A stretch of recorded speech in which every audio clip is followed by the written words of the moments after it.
que si l'arbre savait le sort que lui a réservé la hache, il ne lui fournirait pas de manche. Il me disait aussi que même si le roi perd sa couronne, sa façon de marcher ne change jamais. Autrefois, la poule et l'épervier étaient de très bons amis, des amis inséparables. Ils mangeaient ensemble, ils buvaient ensemble, ils allaient à la rivière ensemble, ils dormaient ensemble, ils faisaient tout ensemble. La poule avait de nombreux enfants, de très jolis poussins, de gros et beaux poussins, contrairement à son ami l'épervier, qui n'en avait qu'un, qu'elle a nommé Titi. Un jour, Titi tomba malade, gravement malade. La mère épervier chercha par tous les moyens la guérison de son enfant. Elle alla chez les charlatans, chez les guérisseurs, chez les marabouts, mais en vain. Un jour, elle entendit parler d'un guérisseur célèbre, d'un guérisseur hors pair, d'un guérisseur sans pareil. Mesdames et messieurs, imaginez ça pour être qui? Ici, Oui? notre cher ami le Margot. Yeah. Ah ouais?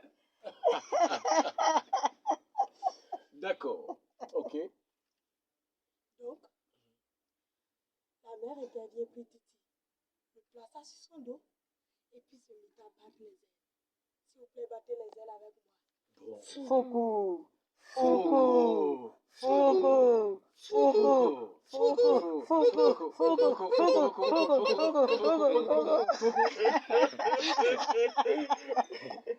Elle battit les ailes pendant des secondes, des minutes, des heures et atterrit enfin dans la cour du marouillard, tout en sueur. Dès qu'il vit l'état de Titi, celui-ci dit à la mère épervier, mère épervier, l'état de votre enfant est vraiment pitoyable et alarmant. Et malheureusement, je n'ai pas le nécessaire pour préparer la potion pour votre enfant. Toute triste, la mère épervier s'agenouilla au pied du marouillard et lui demanda de tout faire pour pouvoir sauver son unique enfant. Pris de pitié, celui-ci décide d'envoyer son fils courir au marché, acheter le nécessaire pour préparer la potion pour l'enfant de la mère épervier. Les secondes passèrent.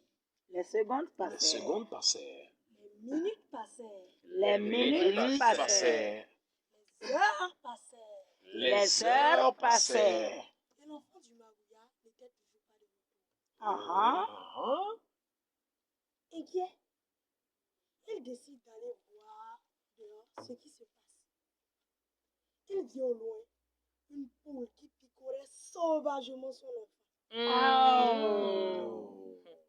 Elle l'a picoré jusqu'à ce que les morceaux de son corps se sont éparpillés par terre. Dans la case, la mère épervier fondit en larmes car elle venait également de perdre son unique.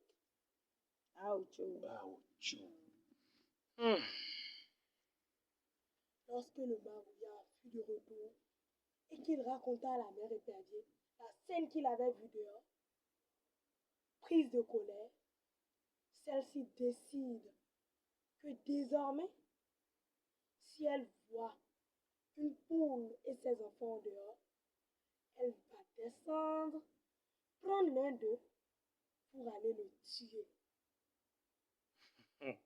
Et c'est depuis ce jour qu'on voit les éperviers descendre sur la terre, prendre les enfants de la poule et aller les tuer ailleurs.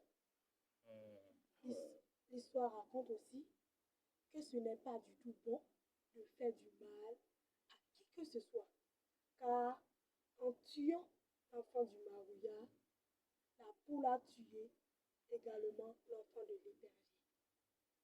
Ok. Wow. Wow. Merci Yannick.